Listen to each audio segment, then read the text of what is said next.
Bismillahirrahmanirrahim. Assalamualaikum warahmatullahi wabarakatuh. Alhamdulillahirabbil alamin wa bihi nasta'inu ala umuri dunya waddin. Wassalatu wassalamu ala asyrafil anbiya'i wal mursalin wa ala alihi wa man tabi'ahum bi ihsanin ila yaumiddin. Amma ba'd.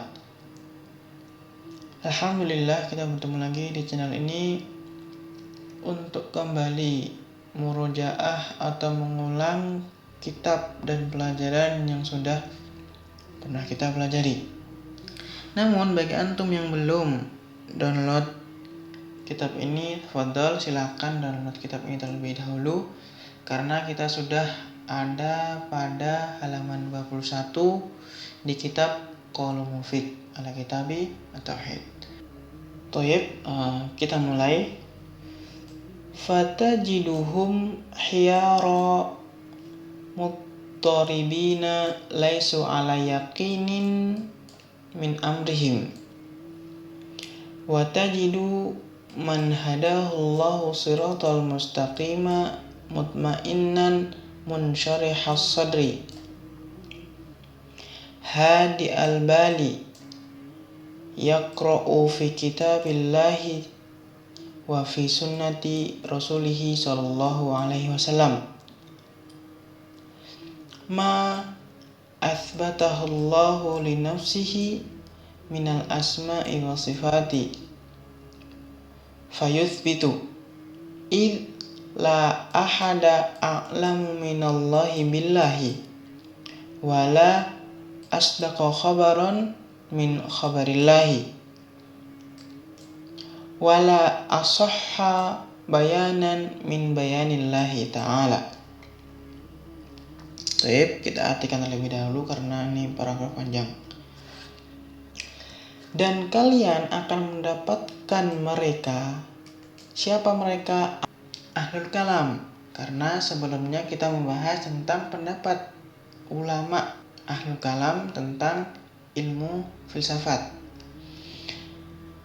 Maka kalian akan mendapatkan ahlul kalam atau orang-orang yang mendalami ilmu filsafat hiyara muttarrin. Mereka merasa bingung dan juga gelisah. Mereka tidak yakin tentang perkara-perkara yang sudah mereka pelajari, hal-hal yang sudah mereka geluti itu.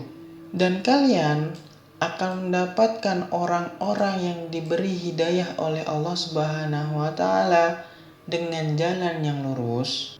Mereka akan merasa tenang, itminan, dan juga akan diberikan kelapangan dada dan pikirannya itu tenang.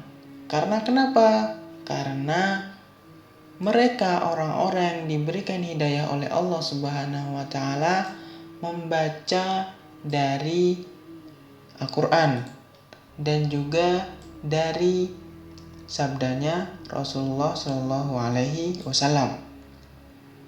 Tentang apa? Tentang apa-apa yang telah Allah tetapkan untuk diri Allah Subhanahu wa taala dari nama-nama dan juga sifat Allah. Kemudian mereka pun menetapkan dan juga meyakini sifat-sifat dan juga nama-nama Allah Subhanahu wa taala. Karena tidak ada seorang pun yang lebih mengetahui tentang Allah selain Allah itu sendiri, dan tidak ada kabar yang paling benar dari kabar yang dikabarkan oleh Allah itu sendiri, dan tidak ada penjelasan yang paling benar dari penjelasan Allah Subhanahu wa taala. Kama qala Allah Ta'ala, sebagaimana yang difirmankan oleh Allah Subhanahu wa taala, yuridullahu liyubayyina lakum.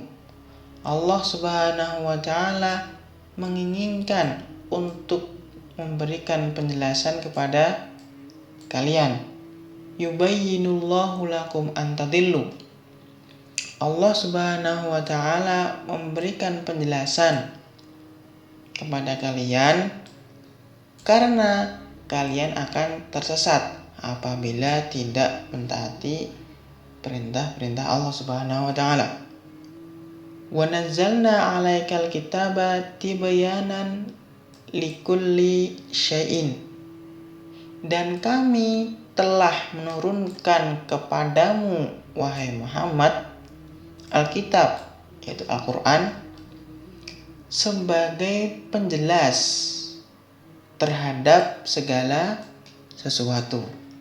Wa man asdaqu minallahi qila. Dan siapakah yang lebih benar perkataannya dari Allah Subhanahu wa ta'ala? Kemudian ayat yang terakhir, wa man asdaqu minallahi haditsan. Dan siapakah yang paling benar kisahnya atau ucapannya dibandingkan Allah Subhanahu wa ta'ala? Di dalam paragraf ini dijelaskan bahwa ahli filsafat ketika mendalami atau ketika mempelajari suatu ilmu dari ilmu-ilmu filsafat, mereka justru malah akan merasa bingung dan juga mereka tidak merasa yakin tentang apa yang mereka pelajari. Beda halnya dengan orang-orang yang diberi hidayah oleh Allah Subhanahu wa ta'ala. Mereka akan merasa tenang, lapang dada, kemudian gak mikirnya gak macam-macam. Karena kenapa? Karena panduannya adalah Al-Quran dan As-Sunnah.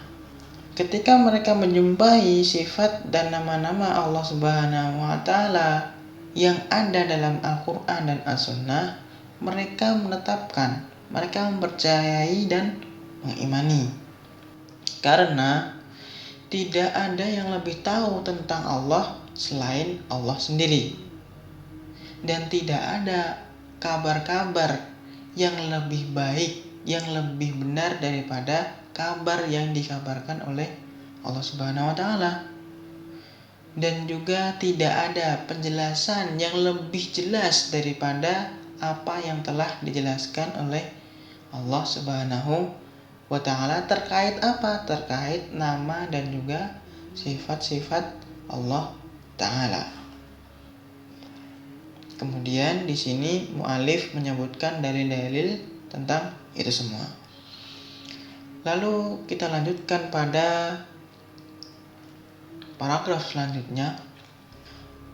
Fahadhil ayatu wa ghairuha tadullu ala annallaha yubayyinu lil khalqi ghayatal bayani tariqal lati tusiluhum ilaihi. Ayat-ayat di atas tadi dan juga masih ada ayat-ayat yang lain menjelaskan bahwa Allah Subhanahu wa ta'ala telah menjelaskan, telah menerangkan kepada makhluk-makhluknya dengan penjelasan yang paling jelas. Tentang apa? Tentang jalan yang dapat menunjukkan arah kepada Allah Subhanahu wa ta'ala. Wa a'dhamu ma yahtaju al-khalqu ila bayanihi ma yata'allaqu billahi ta'ala wa bi asma'illahi wa sifatihi hatta ya'budullaha ala basiratin. Dan perkara yang paling besar yang sangat dibutuhkan oleh makhluk Allah Subhanahu wa ta'ala adalah penjelasan tentang semua yang terkait dengan Allah Subhanahu wa ta'ala dan juga penjelasan-penjelasan tentang nama-nama Allah beserta sifat-sifatnya.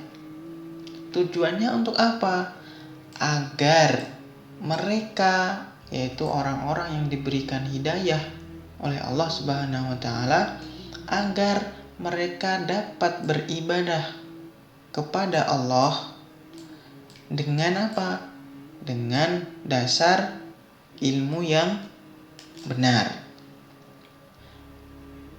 Li'anna ibadata man lam na'lam sifatahu aw man laisa lahu sifatin amrun la yatahaqqaqu abadan. Karena beribadah atau menyembah sesuatu yang tidak kita ketahui sifat-sifatnya, atau menyembah sesuatu yang tidak memiliki sifat adalah perkara yang tidak akan terjadi selamanya. Fala budda an ta'lama min sifatil ma'bud ma taj'aluka taltaji'u ilaihi wa ta'buduhu haqqan. Maka dari itu diharuskan bagi kalian untuk mengetahui sifat-sifat zat yang disembah, karena dengan itu semua kita dapat berlindung kepada Allah Subhanahu wa taala, dan juga agar kalian dapat menyembahnya dengan benar. Wala yatajawazu al-insanu haddahu ila takifi au tamthili. Dan hendaknya seseorang itu tidak boleh kelewatan batas, sehingga orang itu membagaimanakan sifat dan juga nama-nama Allah, atau menyerupakan sifat dan nama-nama Allah terhadap makhluk-makhluknya. Li'annahu idza kana ajizan an tasawwuri nafsihi allati baina janbaihi famin babi aula an yakuna ajizan an tasawwuri haqaiqi ma wasafallahu bihi nafsahu. Karena seorang manusia atau seorang hamba, dia tidak mampu untuk menggambarkan tentang dirinya sendiri. Maka dari itu dapat dipastikan dia juga tidak mampu untuk menggambarkan tentang kebenaran-kebenaran dari apa-apa yang mensifati Allah Subhanahu wa taala. Maksudnya adalah ketika seseorang tidak dapat menggambarkan atau mendeskripsikan tentang dirinya sendiri, seseorang tidak dapat menjelaskan hal tersebut secara terperinci, apalagi menjelaskan atau mendeskripsikan tentang sifat-sifat Allah Subhanahu wa taala, yang mana sifat-sifat dan juga nama-nama Allah ini sangat berbeda dengan sifat-sifat makhluk hidupnya. Walihada yajibu ala insani an yamna'a nafsahu an su'ali bilima wa kaifa fima yata'allaqu bi asma'illahi wa sifatihi. Maka dari itu seorang hamba atau seorang manusia diwajibkan untuk mencegah dirinya sendiri dari pertanyaan-pertanyaan mengapa dan juga bagaimana terkait tentang nama-nama dan juga sifat-sifat Allah Subhanahu wa Ta'ala. Jadi kita sebagai manusia, sebagai hamba Allah Subhanahu wa Ta'ala, kita harus menjauhi pertanyaan-pertanyaan yang terkait dengan sifat dan juga nama-nama Allah. Terlebih pertanyaan yang menggunakan limada, mengapa, dan juga kaifa, bagaimana. Ini saja yang dapat kita pelajari pada video kali ini. Apabila ada pertanyaan-pertanyaan atau hal yang ingin ditanyakan, silakan komen di kolom komentar. Barakallahu fikum, jazakallahu khairan, subhanakallahumma wa bihamdika, asyhadu an la ilaha illa anta, astaghfiruka wa atubu ilaik. Wa sallallahu ala nabiyina Muhammad. Wassalamualaikum warahmatullahi wabarakatuh.